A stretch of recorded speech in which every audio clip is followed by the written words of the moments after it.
Hello, my name is XONEVANT. Today is Tuesday, April the 15th, and this is your Daily Dose. All right, guys, I saw this article like literally just a second ago. Like I just woke up, and this was the first article that I saw today, and I was like, let me check this article out. And I read it, and I was like, wow, this dude right here is being kind of bold to make such claims about the gaming industry. And I just want to read you some of his quotes. This is the guy. His name is Tommy Palm. He's behind the Candy Crush game, right? And he's basically saying that the future of gaming is free-to-play and microtransactions. And look, it's cool if he makes that kind of claim, right? It's cool. If he wants to say that's the future of gaming, that's fine. That's more of an opinion. You know, I don't think it's going to go that way as an industry standard. I think that the whole, DRM thing is probably going to be a standard, but microtransactions and free-to-play, that's a whole different level, right?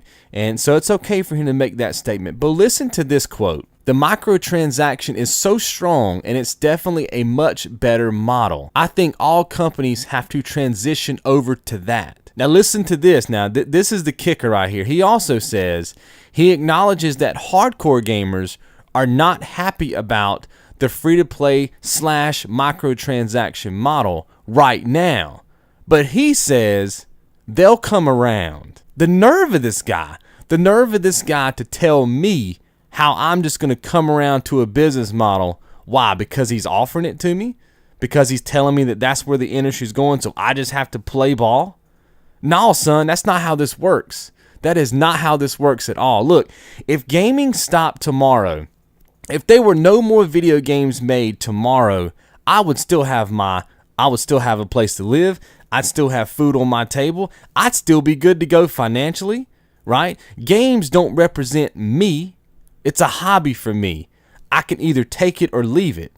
You guys, the industry, need people like me, need people like the viewers watching this video right now. Without us, you do lose the ability to have a place over your head, your yachts, your cars, your kids' college funds. We don't have to come around to anything. We run this show. We do. Our money, our dollars runs this show, and you definitely need us more than we will ever need you. So for you to make a statement like that says that we just gonna have to play ball with whatever you throw out at us is absolutely ridiculous. Then he goes on to say, if you ask them, he's talking about us, the hardcore gamers, about the long term, and then he asks a question. He says, do you want to continue playing your favorite game for years to come? The answer will be yes. No, the answer is not yes. I do not want to continue to play Uncharted 1 for years to come.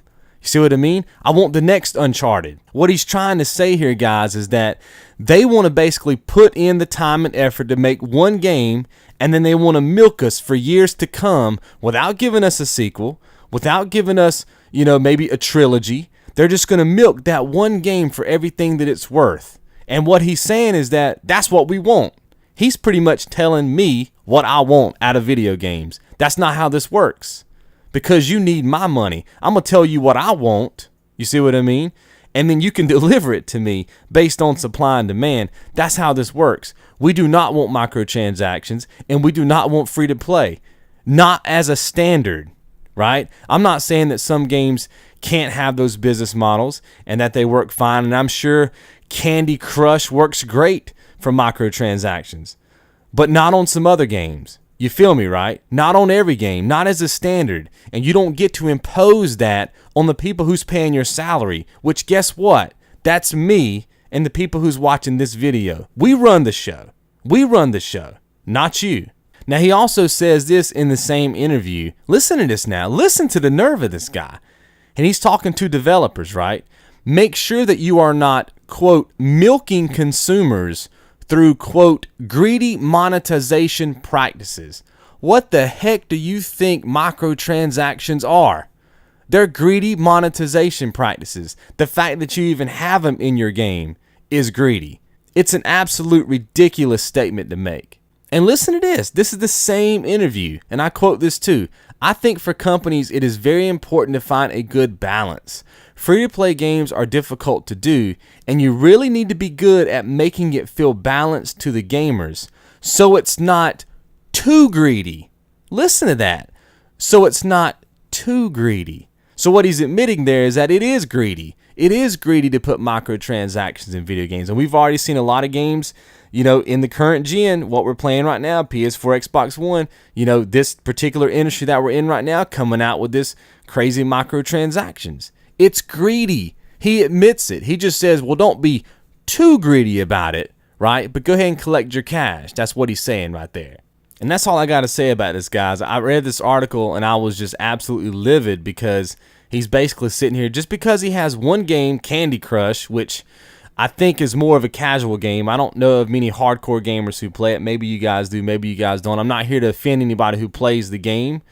But just because one game does something and it's successful does not mean that it can go across as an industry standard just because this dude says that it can. At the end of the day, we the gamers control everything. Don't let anybody tell you any different. We control what the standard will end up being.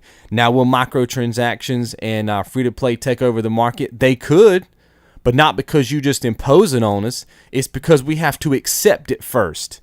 And that's where your statement is fundamentally flawed. Just because this industry is big doesn't mean you get to impose your will on us. You see what I mean? And we just have to just take it. That's not how this thing works.